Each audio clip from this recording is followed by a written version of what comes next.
పరిశుభ్రమైనటువంటి మొట్టమొదటి ఆరాధనకు వచ్చినటువంటి పిల్లలు మీ అందరికీ నా హృదయపూర్వక వందనాలు. Praise the lord. దేవుడు మనతో ఉన్నాడు అని చెప్పడానికి ఒక గొప్ప సాక్ష్యం ఏంటంటే, మనం ఇప్పుడు దాకా ఆత్మలో ఆయన్ని ఆరాధించాలి. దేవుని స్తోత్రం. మన ఆరాధన ద్వారా ఆయన శక్తిని, బలము, ఆరాధన ద్వారా మహిమను ఆయన స్వరూపించాలి. దేవుని స్తోత్రం. హల్లెలూయా. మనం ఆరాధనకి చెందింపజేసే ఆయన మనల్ని శ్రేష్టమైనటువంటి జీవనంతో ఈ మాసంలో నింపబోతూ ఉన్నాడు. దేవుని స్తోత్రం. హల్లెలూయా. వీళ్ళరా దేవుడు యెషయా 53వ అధ్యాయంలో 6వ వచనంలో ఒక చక్కటి మాట కోసం సిద్ధపరిచారు. చదువుతున్నాను. మనమందరము గొర్రెల వలె త్రోవ తప్పిపోతుంది. మనలో ప్రతి వాడును తనకిష్టమైన త్రోవకు దొరికెను. యెహోవా మన అందరి దోషము అతని మీద మోపెను. దేవుని స్తోత్రం కలుగుగాక. చదవబడేటువంటి వాక్య భాగంలో యేసుక్రీస్తు ప్రభువారి మీద తండ్రి అయిన యెహోవా ఎందుకు భారము మోపాడు, ఎందుకు మనుషుల యొక్క దోషము మోపాడు అంటే, కదా భూమి మీద బ్రతుకుతున్నటువంటి ప్రతి ఒక్కరికి ఒక క్రమం ఉంది.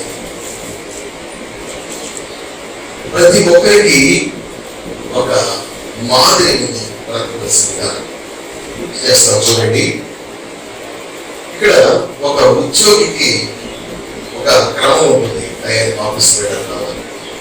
ఒక వ్యాపారికి టైం ఉంటుంది. వ్యాపారం ఏ సమయం చేయాలో, ఏ సమయానికి రావాలి. అదే రీతిగా ఫ్లైట్ నడిపించేటువంటి పైలట్ కి ఒక క్రమం ఉంటుంది.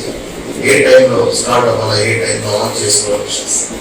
అదే రీతిగా డాక్టర్కి హాస్పిటల్ తీసే టైం ఉంటుంది. అదే రీతిగా అన్నిటికీ కూడా ఒక క్రమం ఉంది, ఒక విధానం ఉంది. ఆ క్రమంలో, ఆ విధానంలో ఉన్నప్పుడు ఖచ్చితంగా వారి యొక్క పనులలో వారు విజయాన్ని చూస్తారు. దేవుడికి స్తోత్రం కలుగుగాక. ఇక్కడ కూడా మనుషుడు కూడా ఒక విధానం దేవుడు సిద్ధపరిచాడు. కానీ మనుషుడు ఆ విధానాన్ని జరిగించట్లేదు కనుక, నెరవేర్చట్లేదు కనుక, ఆ విధానమైనటువంటి క్రమానికి కట్టుబడట్లేదు కనుక అది దోషమైంది. అందుకని ఈ మనుషులు ప్రభువు స్వాస్థ్యం కనుక, ఈ మనుషులు దేవుని యొక్క సొత్తు కనుక, ప్రతి ఒక్కరు దేవుని యొక్క చిత్త ప్రకారం ఒక విధానంలో, ఒక క్రమంలో కలిగి జీవించాలని దేవాది దేవుడు ఆ దోషము, ఆ యొక్క భారము, ఆ బాధ్యతను యేసుక్రీస్తు ప్రభువారి మీద మోపడం జరిగింది. దేవునికి స్తోత్రం కలుగుగాక. చూడండి ప్రియమైన, ప్రతి దానికి ఒక క్రమం ఉంది.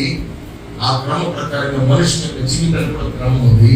మనుషుడు క్రమాన్ని తగ్గిపోయాడు కనుక అది దోషమైంది దేవాది దేవునికి. కనుక ఈ దోషము మనుషుల మీద లేకుండా తీసుకునే నిమిత్తమై నజరేయుడైన యేసుక్రీస్తు ప్రభువారు భూమికి రావడం జరిగింది. దేవునికి స్తోత్రం. ఇక్కడ చదవబడిన వాక్యంలో చెప్పినటువంటి మాట ఏంటంటే, యెషయా ప్రవక్త ప్రజలందరూ తమకిష్టమైన త్రోవకు తొలగారు. ఎలా తొలగారు? గొర్రెల వలె త్రోవ తప్పిపోయారు. గొర్రెలకి జ్ఞానం ఉంటుందా? ఉండదు. గొర్రెలకు దెబ్బ అంటే చాలా భయం. ఒకసారి పెద్దంతో కొడితే గొర్రెల కాపరి అది మందల నుంచి బయటకు వెళ్ళిపోయినా కూడా ఆ దెబ్బను అది అర్థం చేసుకుని మందలోకి వచ్చేస్తుంది. ఇక మందల నుంచి బయటికి వెళ్ళదు ఆ గొర్రె. దేవునికి స్తోత్రం కాక దెబ్బకు భయపడుతుంది ఆ యొక్క గొర్రె. అదే రీతిగా ప్రియులు కదా, మనుషులు ఈ లోకంలో ఉండేటువంటి పరిస్థితులలో ఏ మార్గంలో ఉండాలో, ఏ మార్గంలో ఉంటే మనకు క్షేమమో ఎరిగి ఉండి కూడా ఆ మార్గంలో ఉండకుండా వారు పరిశోధనకు గురవుతున్నారని వారిని సరైన మార్గంలో పెట్టు అని ఆ ప్రియమైన దొరుకుతారా తండ్రి అయిన దేవుడు కుమారుడైనటువంటి తన యేసు క్రీస్తుకు బాధ్యత అప్పగించాడు. ఈ అప్పగించబడిన బాధ్యతను బట్టి యేసుక్రీస్తు ప్రభువారు మనం ఏ మార్గంలో ఉండాలో, ఏ విధానంలో ఉండాలో నేర్పించుకోవడానికి వచ్చాడు. ఎవరైతే ఏ మార్గంలో ఉంచాలని ప్రభు ప్రయాసపడుతున్నాడో నా పక్షంలో కానీ గ్రహించరో వారికి శోధనలు, వారికి దెబ్బలు, వారికి ఇరుకులు, వారికి ఇబ్బందులు, వారికి అనేక భయంకరమైనటువంటి అవమానకరమైనటువంటి పరిస్థితులు వారిని ఇబ్బందులైనటువంటి గురిలో పాల్వేస్తూ ఉన్నాయి. అందుకని మనమందరము గురిలో అనే త్రోవ తప్పిపోతుంది. మనలో ప్రతి వాడు తనకిష్టమైన త్రోవకు తొలగాను. అందుకని యెహోవా వారి దోషము యేసు మీద మోపెను. దేవునికి స్తోత్రం. ఆయన మీద నీ దోషము మోపబడి ఉన్నంత కాలము నీకు తొలగే ఉంటావు. నా దోషము యేసు మీద పడింది కనుక ఇక నేను ఆయన దోషము భరిస్తున్నాడు కనుక నేను దోషం భరించను. ఆయన దోషం భరిస్తున్నాడు కనుక నేను ఆయన దోషానికి కారణంగా చేయను. ఆయన దోషం భరిస్తున్నాడు కనుక నేను ఆయన దోషం కారణంగా చేయకుండా ఆయన త్రోవలో ఉంటాను. ఆయన నడిపింపులో, ఆయన ఇష్టంలో, ఆయన చిత్తంలో, ఆయన ఆజ్ఞలో నేను ఉంటాను అని నీవు అనుకున్నట్లయితే, తీర్మానం చేసుకున్నట్లయితే, నీ నడవడిక సరి చేసుకున్నట్లయితే కదా ఆయన మీద నుంచి దోషము, ఆ భారము దిద్దువేయబడుతుంది. అప్పుడు ఆయన ఇతడు నా మీద మోపబడిన భారము దిగునట్లుగా ప్రవర్తన మార్చుకున్నాడు అని నిన్ను చూసి ఆయన సంతోషపడతాడు. ఆమేన్. ప్రియ దేవుడులారా, యేసుక్రీస్తు ప్రభువు మీద నీవు తొలగిపోయినటువంటి భారము తండ్రి అయిన దేవుడు ఆ యొక్క దోషం మోపాడు కనుక ఇంకెంత కాలం ఆపుతావు? ఆయన నీ యొక్క దోషం మోసినంత కాలము నీ శోధన నీ మీదే ఉంటుంది. ఆయన నీ దోషం నిమిత్తమై ఆయన సంతోషించాలనుకుని నీవు నియమిస్తావు. హల్లెలూయా, హల్లెలూయా. దేవా, నేను నీ మార్గంలోనికి రాక మునుపు, దేవా నీ చిత్తమును ఎరగక మునుపు, దేవా నీ ఆజ్ఞను నేను జరిగించక మునుపు నా ప్రభా నా దోషం నీ మీద ఉంది. తండ్రి పెట్టాడు. ఇప్పుడు నీ మార్గమును, నీ యొక్క ఉద్దేశమును నేను ఎరిగాను కనుక ప్రభా నీ మార్గంలో, నీ ఉద్దేశంలో జీవించటకు నేను తగినటువంటి జాగ్రత్త తీసుకున్నాను కదా ప్రభా. నా బాధ నీ మీద లేదు ప్రభా. ఇదిగో నీ ఆలోచన ప్రకారంగా నా కుటుంబాన్ని, నీ ఆలోచన ప్రకారంగా నా యొక్క వ్యక్తిగత హృదయాన్ని, నీ ఆలోచన ప్రకారంగా నా బాధ్యతలను, నీ ఆలోచన ప్రకారంగా నా వ్యాపారంలో, ఉద్యోగంలో, నీ ఆలోచన ప్రకారంగా నా సంఘమును, నా సహవాసమును, నీ ఆలోచన ప్రకారంగా నా యొక్క ప్రతి పనిని కూడా నేను ప్రతిలో జరిగిస్తున్నాను ప్రభా అని నీవు ఎప్పుడైతే ప్రభువుకు చెప్పగలిగేటువంటి స్థితిలో, ప్రియ దైవ జనమ, ప్రియ దేవుని కుమారుడా, ప్రియ దేవుని కుమార్తె నీవు ఉండగలుగుతావో అప్పుడు ప్రభువుని చూసి సంతోషపడతాడు. ఆమేన్. ప్రభువుని సంతోషపెట్టేవాడిగా మనం ఉండాలి. అంతే ప్రభు కావాల్సింది. ఆయన్ని సంతోషపెట్టేటువంటి విశ్వాసిగా నీవు ఒక్కొక్క రోజు జీవిస్తూ అలవాటు చేసుకుని జీవిస్తూ ఉన్నావనుకో, అంత మాత్రమే కాకుండా నీకు తెలియకుండా దేవాది దేవుడు ఒక్కొక్క రోజు అన్ని రీతిగా నేను అభివృద్ధి చేస్తాడు. నీ హృదయంలో అవధులు లేని ఆనందాన్ని నింపుతాడు. హల్లెలూయా. నీ మీద ఉండేటువంటి కఠినమైనటువంటి లోక సంబంధమైన సాతాను కట్లు దేవుడు నింపివేస్తాడు. హల్లెలూయా. నీవు ఇంకా అదే నీ ఆలోచనలో తమకిష్టమైన త్రోవకు తొలగినటువంటి విధానంలో, మందలో ఉండకుండా, వాక్యంలో ఉండకుండా, సంఘంలో ఉండకుండా, సహవాసంలో ఉండకుండా, దేవుని పాదముల చేత నీ ప్రతి విన్నపము అప్పగించకుండా, దేవుని చిత్త ప్రకారంగా జీవించినట్టు సమర్పించుకోకుండా ఉన్నామంటే ఆయన దోషం మోస్తూనే ఉంటాడు. నీవు కూడా ఈ లోకంలో దేవుని బిడ్డగా సమర్పించలేదు కనుక నీ యొక్క సమస్యలు, భారము నీవు అనిపిస్తూనే ఉంటావు. ఇది కాదు విశ్వాస జీవితం. ఆయన ఎప్పుడు కూడా సమస్యలో, శోధనలో ఉండే విశ్వాసగా ఉంచాలని కాదు.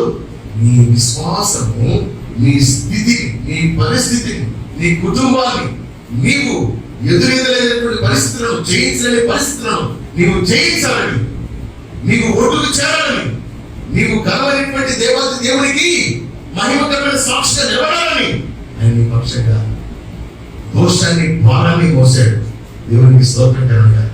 ఈ వారం అంతట్లో, ఈ 9వ మాసం 6వ తేదీ నుండి మరలా వచ్చే ఆదివారం వరకు 7 రోజులు ఆయన్ని సంతోషపెట్టేలాగా మనం పరిచినట్లయితే ఏదో ఒక కార్యం నీ కుటుంబంలో జరుగుతుందండి. ఆమేన్. చాలా మంది తీర్మానం చేసుకుంటారు. లోకంలోకి వెళ్ళినాక, వ్యాపారంలోకి వెళ్ళినాక, ఇంట్లోకి వెళ్ళినాక, స్నేహితుల్ని కలిసిన తర్వాత మళ్ళా పాత పరిస్థితుల్లోనే ఉంటారు. పాత పరిస్థితుల్లో ఉండేటువంటి వారిగా మనము ఉండటం వల్ల యేసు క్రీస్తు మీద దోషం మోపడుతుంది. నీవు కూడా ఈ లోకంలో ఎంత ప్రయాసపడినా ప్రతిఫలం పొందలేకపోతుంది. ప్రయాస ఎంత అంటే 100 పాళ్ళు ప్రయాసం ఉంది, ప్రతిఫలం ఎంత అంటే 10 పాళ్ళే ప్రతిఫలం ఉందనే వాళ్ళు చాలా మంది ఉన్నారు. కొంతమంది నేను 20 పాళ్ళు 30 పాళ్ళే ప్రయాసపడ్డాను కానీ 100 పాళ్ళు దీవెన పొందాను అనేటువంటి వాళ్ళు కొంతమంది ఉంటారు. ఆ కొంతమందిలో నేను నీవు వాక్యం వినేటువంటి ప్రతి ఒక్కరు ఉందరు కాక. హల్లెలూయా. నా ప్రియమైన దేవుడా, జీవితంలో జీవించవలసిన క్రమాన్ని మనము తప్పనిసరిగా అనుభవించాలి, నెరవేర్చాలి. అప్పుడు దేవాది దేవుడు నీ పక్షంగా అద్భుతమైన కార్యాలు ఎప్పటికో కాదు, సంవత్సరాలు కాదండి, రేపు సోమవారం నుంచే నీ పక్షంగా అద్భుతాలు ప్రారంభిస్తాడు.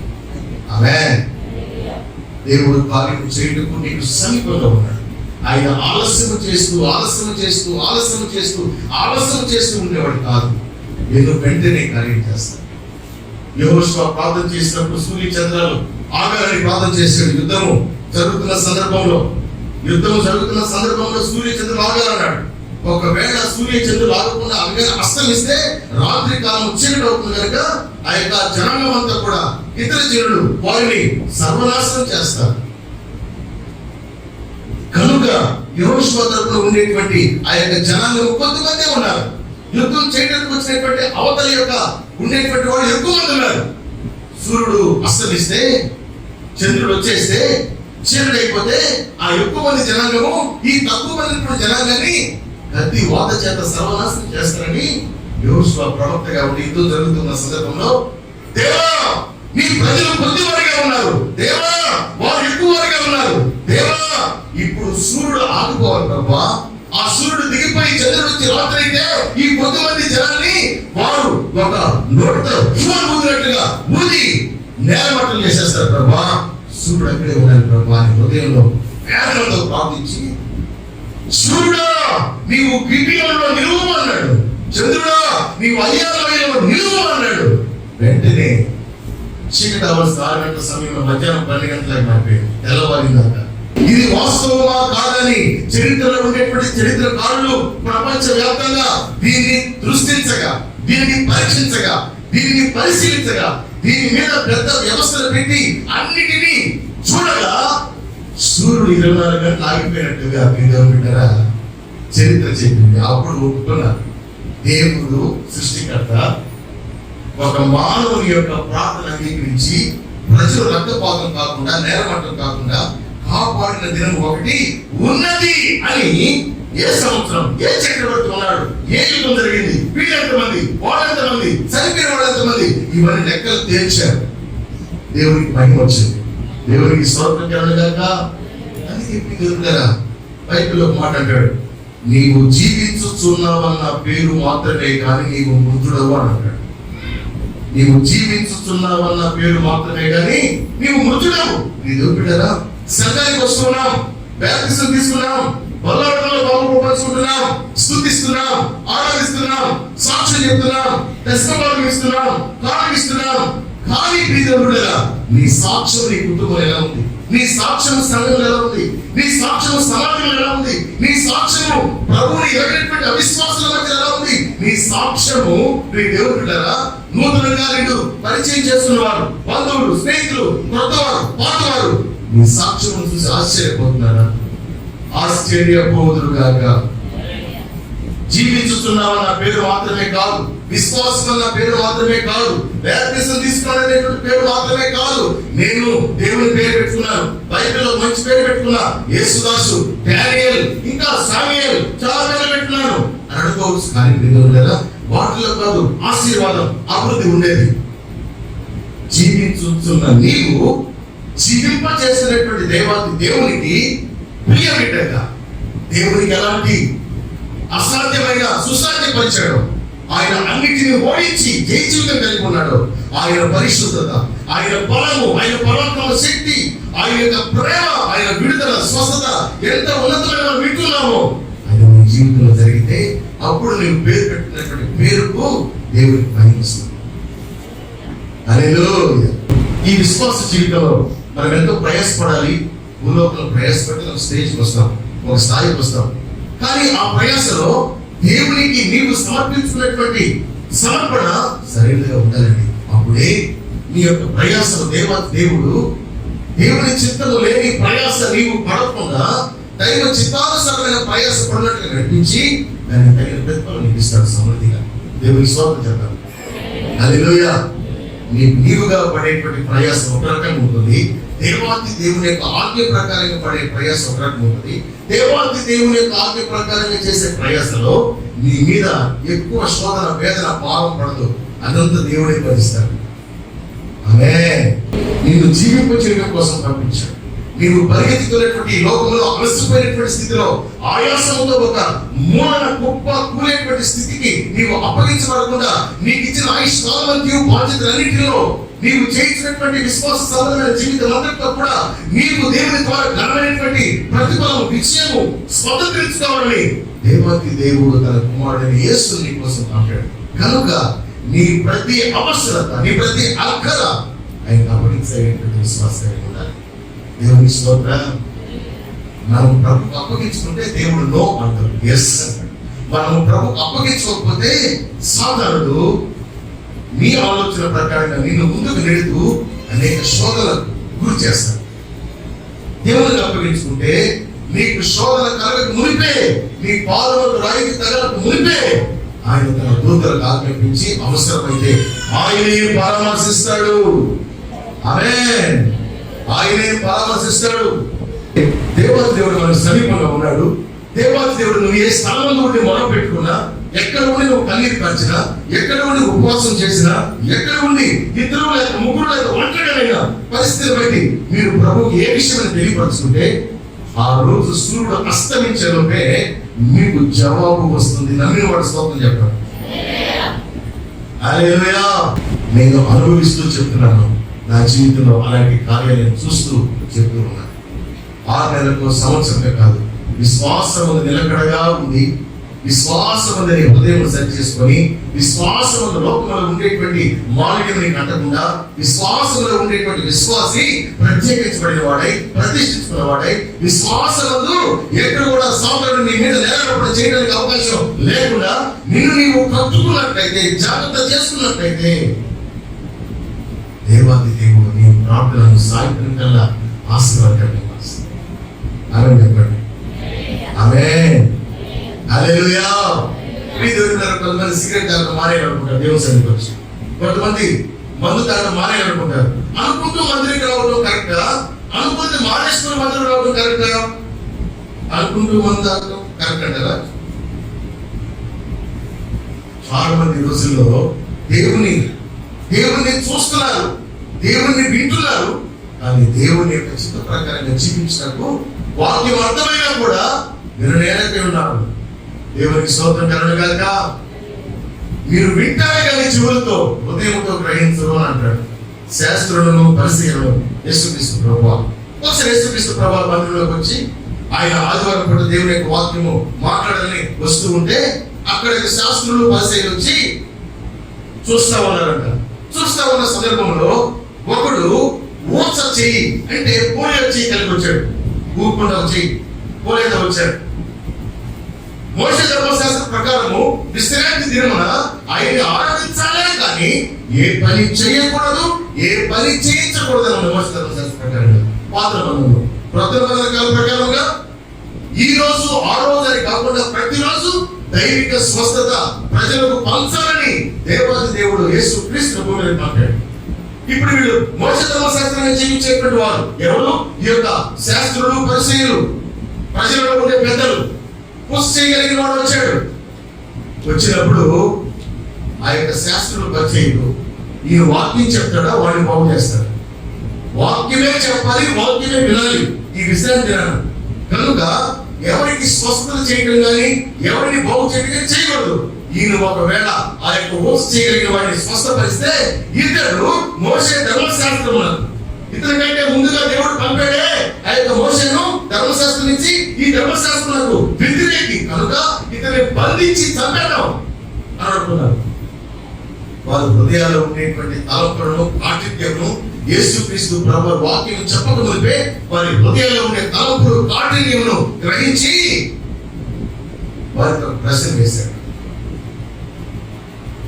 మీలో ఎవరికైనా గొర్రెలు ఉండిన ఎడల మీరు ఆదివారం ఆయన సన్నిధికి వస్తూ ఉండగా ఒక గొర్రె గుంటలో పడిపోతే ఇది ఆదివారం వాక్యం వినే దినం కనుక దీన్ని సోమవారం చేద్దాం గుంటలో నుంచి అనుకునే వారు ఎవరైనా ఉన్నారా అని అడిగాడంట.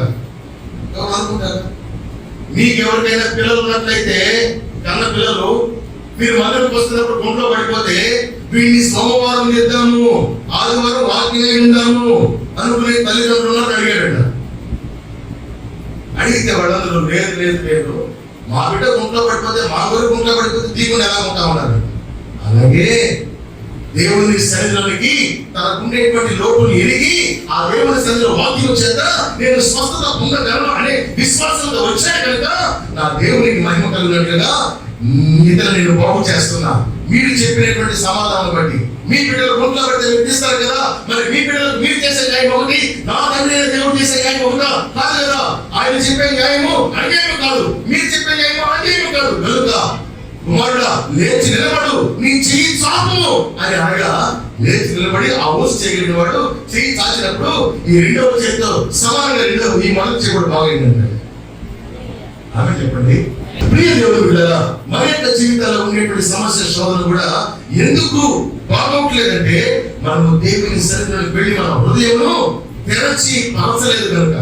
మన జీవితమును, మన హృదయమును, మన సమస్యలను మనల్ని ఓడించాలని, మనల్ని నిలబెట్టాలని, చితి కొట్టాలని చూసినటువంటి శోధన సమస్యలు అన్నిటినీ కూడా ప్రభువా వీటి నుంచి నాకు ధైర్యము, వీటి నుంచి విజయము, వీటి నుంచి జయము, వీటి నుంచి ఘనత, వీటి నుంచి విడుదల కలుగు చేయ ప్రభువా అని నువ్వు అడగటానికి ఇష్టపడలేదు కనుక నీవు చేసుకునేటువంటి ఆ చిన్న చిన్న ప్రార్థనలు, నీవు చేసే ఆ భక్తి నీకు జయాన్ని చూపించలేకపోతుందని గ్రహించాలి. హల్లెలూయా. నీకు జయము కలుగు చేయాలంటే నా ప్రియమైన దేవుని బిడ్డలారా, అది నీకు ఒకవేళ ఆశ్చర్యమేమో, నీకు ఒకవేళ సందేహమేమో, కానీ నా దేవుని మనం ప్రార్థిస్తున్న నజరేయుడైన యేసయ్యకు, మన కొరకు పంపబడినటువంటి ఆ యొక్క పరిశుద్ధుడైన నజరేయుడైన యేసయ్యకు, ఆయన పంపిన తండ్రికి నీ సమస్యలన్నీ ఒక ఇసుక రేణువులో 100వ భాగం అంతా. నా ప్రియమైన దేవుని బిడ్డలారా, మనము ఎప్పుడైతే అలాంటి స్థితికి మనము సిద్ధపడతామో ఆయన అంటాడు, అపోస్తలుల కార్యం 2:42 ఏమంటారు? అపోస్తలుల బోధయందు, సహవాసమందు, రొట్టె విరుచుయందు, ప్రార్థన యందు ఎడతెగక మీరు ఉంటారు. ఎప్పుడైతే మీరు అప్పగించుకుంటారో ప్రభుకి, మీరు బోధయందు, సహవాసమందు, రొట్టె విరుచుయందు, ప్రార్థన యందు ఎడతెగక ఉంటారు. ఎప్పుడైతే ప్రభుకి మీ హృదయం తెరచి పరచి ఆయన అధికారులకు అప్పగించుకోవడం లేదో మీరు సహవాసంలో నిలవలేరు, మీరు బోధను ఇష్టపడలేరు, మీరు రొట్టె విరుచుట ఇష్టపడరు, మీరు ప్రార్థించుట వ్యక్తిగతంగా, కుటుంబపరంగా, సంఘపరంగా మీకు నచ్చదు. ఎప్పుడైతే ఆయనకు అప్పగించుకుంటామో నీ కార్యం జరిగించు ప్రభు అని, ఇక మనం చేయవలసిన బాధ్యత ఏంటంటే వ్యక్తిగత ప్రార్థన, కుటుంబ ప్రార్థన, సంఘ ప్రార్థన. పరిశుద్ధ సహవాసంలో ఉండేటువంటి యేసుక్రీస్తు ప్రభువు యొక్క శరీరము రక్తము తిని రాకుట, ఆయన వాక్యానుసారంగా నీలో ఏ కొత్త రోడ్డు లేకుండా నీవన్నింటినీ సరి చేసుకుని ప్రభా నీ ఆజ్ఞ ప్రకారంగా నేను అర్పణగా అర్పించుకున్నాను ప్రభా, ఇక నన్ను నీ ఆజ్ఞ ప్రకారంగా నిన్ను కనపరిచే సాక్షిగా చేయి ప్రభా అని నువ్వు ఎప్పుడైతే ప్రార్థన చేయగలుగుతావో నీ ప్రార్థన దేవుడు అంగీకరిస్తాడు. యెహోషువ ప్రార్థన అంగీకరిస్తాడు. దేవునికి స్తోత్రం. హల్లెలూయా.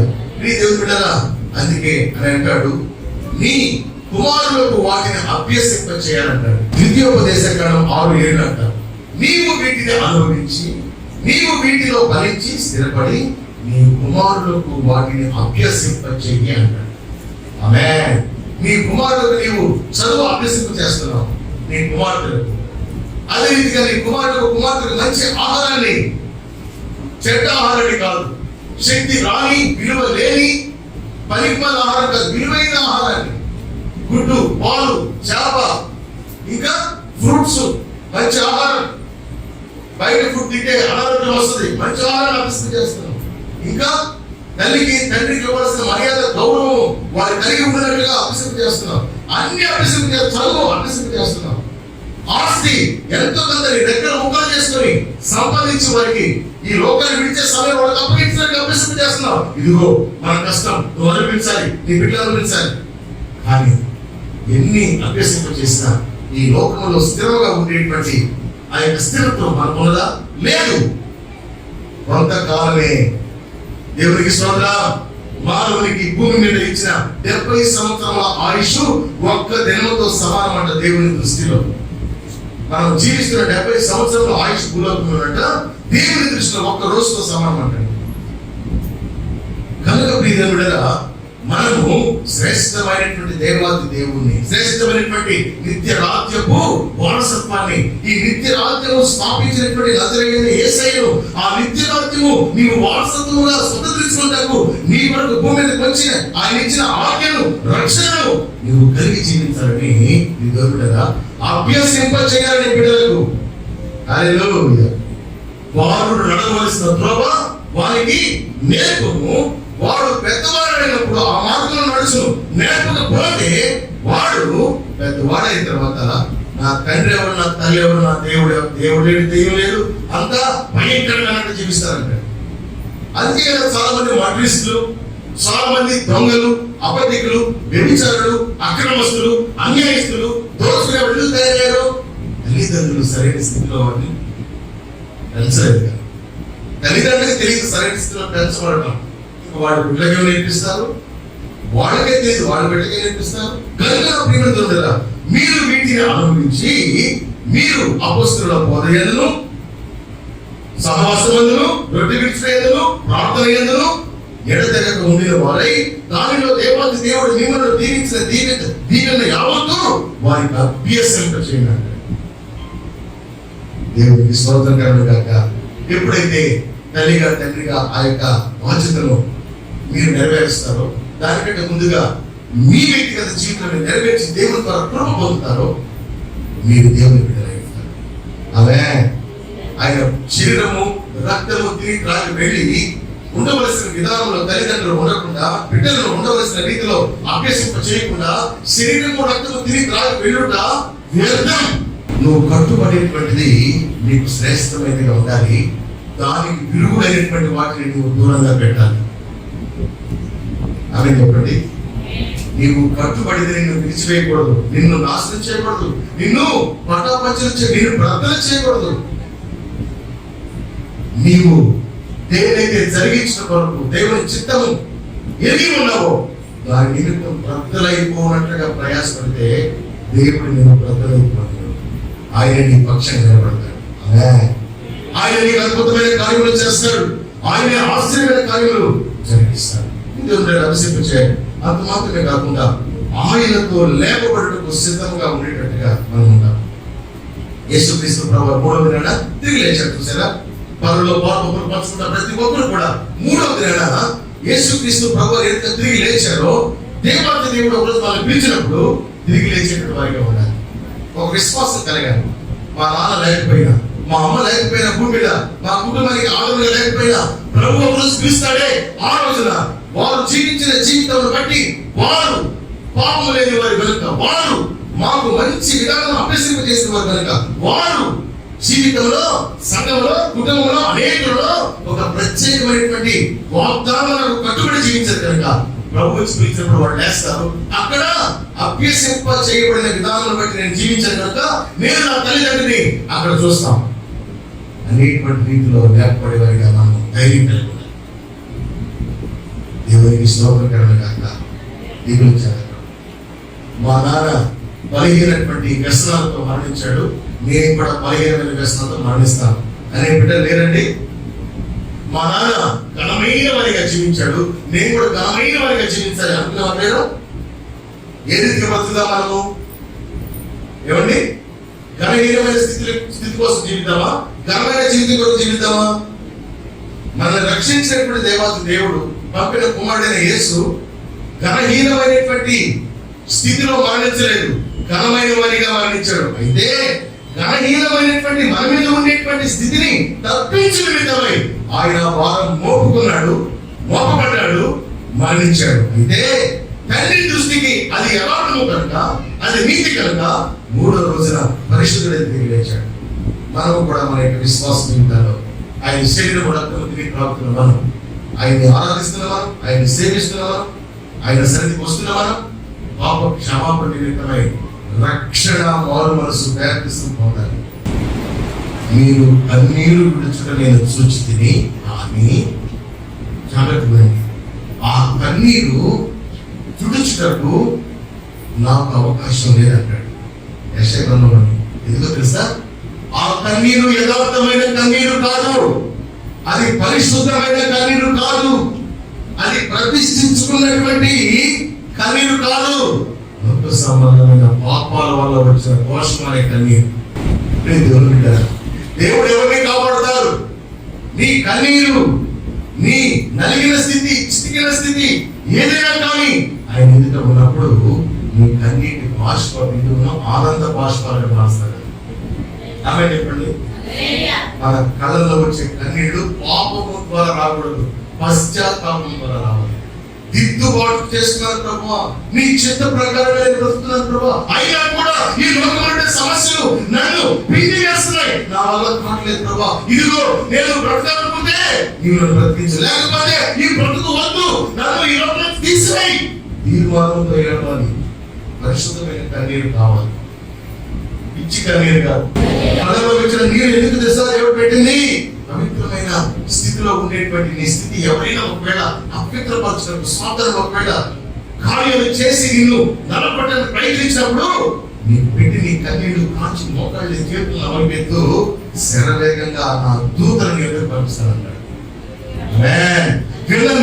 ఉన్నట్టు నా చెవులు మాత్రం కాలేదు, రక్షింపలేనట్టు నా చేతులు కూర్చు కాలేదు. ఆయన రాజు, అయినా విస్తార జల ప్రవాహముల ధ్వని కంటే 100 రెట్లు అధికమైన వాడు. ఆయన సూర్యులాగా 100 సూర్యులు ఉన్నా, 1000 సూర్యులు ఉన్నా, 1,00,000 సూర్యులు, 1,00,00,000 సూర్యులు ఉన్నా అంత వెలుగుతో కూడినటువంటి వాడు. ఆయన్ని మనం చూడలేదు. ఆయన అంటాడు, నీ కన్నీరు యథార్థమైనదైతే నా చెవులు నీ ప్రార్థనను త్రోసిపుచ్చవు. నీ కన్నీరు యథార్థమైనదైతే నా చేతులు నిన్ను కాపాడక మానవు. నీవు పిచ్చి పిచ్చి క్రియలు, శరీర క్రియలతో సమస్య తెచ్చుకుని నడుస్తున్నవే, ఇది నాకు తగదు. నేను పరిశుద్ధుడిని కనుక మీరును పరిశుద్ధులై ఉండినట్లు మిమ్మల్ని మీరు పరిశుద్ధపరచుకోండి. మిమ్మల్ని మీరు పరిశుద్ధపరచుకోకుండా నేను పరిశుద్ధులని ఎరిగి కూడా మీరు పాపంలో ఉండే కన్నీరు కలిస్తే మీకేం ప్రయోజనం? మీరు కాచే కన్నీరు ఎలా ఉండాలి? నీతి కొరకు ఆకలి దప్పులు గలవారు ధన్యులు, వారు ఓదార్చబడుతారు. స్వనీతి కొరకు, లోకంలో ఉండే నీతి కొరకు ఆకలి దప్పులు గలవారు ఓదార్చబడదు. ఇంకా మంట ఎక్కువ చేసినట్టు అయిపోతుంది వారి జీవితం, ఇంకా శోధన ఎక్కువ చేసినట్టు అయిపోతుంది వారి యొక్క జీవితం. కనుక నీతి కొరకు ఆకలి దప్పులు ఉండాలి. అపొస్తలుల బోధ యందును, సహవాసమును, రొట్టె విడిచి యందును, ప్రార్థన యందును ఉండాలి. క్రీస్తుతో పాటు సమానంగా లేపబడే వారికి మనం ఉండాలి. మన బిడ్డలకు మనం క్రీస్తు ద్వారా పొందేటువంటి మేలులను అభ్యసింప చేసేటువంటి సాక్షులుగా తల్లిదండ్రులు మారాలి. ఎప్పుడైతే అలా ఉంటారో,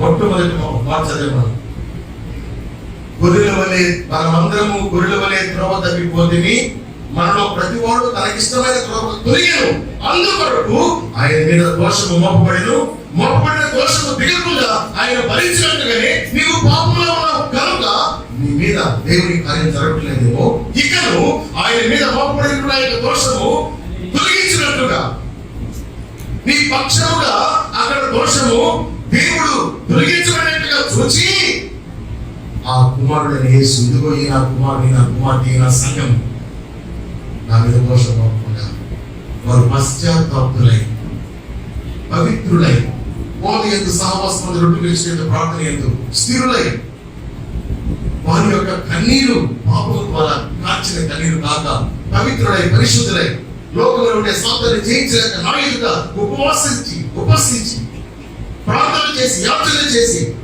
నా మీద ప్రయాసపడతారు కనుక వీరి పక్షంగా నేను కార్యం చేసి ఆదివారం ఆయన సన్నిధిలో సాక్షులుగా ఉంచుకుంటానంటాడు ఆయన. అదే ఆదివారం సాక్షి చెప్పేవాళ్ళు ఎవరండి? వారం అంతా సినిమాకి వెళ్ళి, సీరియల్స్కి వెళ్ళి కూతురు మాట్లాడి భర్తను ఎదిరించి కొట్టించుకొని అత్తగారింటికి వెళ్ళి అమ్మగారింటికి వెళ్ళి వీళ్ళు కాదండి. ఆదివారం వదిలేదు సాక్ష్యం చెప్పేది. ఈ సాక్ష్యాలు ఎవరికి ఉపయోగపడవు. సాక్ష్యం చెప్పే సాక్ష్యాలు ఎవరికి ఉపయోగపడతాయి తెలుసా? అది ఎవరి సాక్ష్యాలు, ఎలాంటి సాక్ష్యాలు తెలుసా? వారం అంతా నీవు ఒకవేళ కన్నీళ్లు కార్చినా కన్నీళ్లు కార్చకపోయినా దేవుని మీద నీ మనస్సు, దేవుని మీద నీ యొక్క హృదయము, నీ యొక్క సంబంధము, ఆలోచన, ఆయన వాక్యం మీద నీ యొక్క జ్ఞాపకాలు ఉంచుకొని నీ కార్యం కావాలి ప్రభా, నేనేం చేయడం అనే సంఘం సాక్ష్యం ఉంటాను, నా కుటుంబం దీవెనకరంగా ఉంటాయని ఆహ్వానిస్తూ ప్రయాసపడతారే వారే సాక్షులు, వారి సాక్ష్యము అనేకులకు దీవెనకరంగా ఉంటుంది. హల్లెలూయా చెప్తాం, ఇక్కడ చెప్తాం. దేవునికి స్తోత్రం. మనకి అన్ని పవిత్రమైనగా ఉండాలి. బోధయందు సహవాసంలో ప్రార్థన నిలకడగా ఉండాలి. మన బిడ్డలకు దేవునితో మన బిడ్డ సంబంధం ఎంతగా మనల్ని దీవించిందో వాటిని మన బిడ్డకి అభ్యసింప చేయాలి. దేవునికి స్తోత్రం. నీ సమయం జాగ్రత్త, నీ సంపాదన జాగ్రత్త, నీ ఆలోచన విధానం జాగ్రత్త. లోకంలో ఉండేటువంటి వాటిని చూసి మోసపోవద్దు, త్వరపడద్దు. నీ యొక్క ఆలోచన విధానం మార్చుకోవద్దు. దేవునికి ఒక క్రమం పెట్టాడు. ఆ క్రమం ఏంటి? పైలట్ ఎలా డ్రైవ్ చేయాలో అలా డ్రైవ్ చేస్తే ఫ్లైట్ క్షేమకరంగా ల్యాండ్ అవుతుంది. ఫ్లైట్ లో ఉండేవాడు చక్కగా దిగి ఇంటికి వెళ్తారు. మన కన్నులు ఆయన మీద, ఆయన వాక్యం మీద, ఆయన దృష్టి మీద, ఆయన శిలువ ధ్యానం మీద, ఆయన వాగ్దానం మీద, ఆయన సాహస కార్యం మీద, ఆయన ద్వారా పేరు పొందిన వారి మీద మందిరంలో పోస్ట్ చేయగలిగిన వాడు వచ్చినప్పుడు ప్రశ్న వేశారు. నీలో ఒక గొర్రె ఉండేది కదా, అది ఆదివారం పూటే గుంటలు పడితే సోమవారం దాకా గుంటలు వస్తావా, వెంటనే తీస్తావా? వెంటనే తీస్తావన్నారంట. అలాగే నా తండ్రి యొక్క వాక్యం మందిరంలోకి వచ్చిన ఈ మూర్తి చేయని వారికి నేను ఇప్పుడు బాగు చేస్తున్నా. ఇప్పుడు ఈ స్థలంలో అతనే గుంటలో పడిన వాడు బాగు చేస్తున్నా. కుమారుడా లేచి నిలబడు, నీ చేయి చాపు. యెహోవా నామమున తండ్రి నామమున ప్రార్థన చేయగా బాగుండే చేయలాగా బాగులేని చేయడం బాగుంది. ఎవరు కూడా ఆయన మీద నేరం మోపడానికి అవకాశం లేకుండా ఉంది.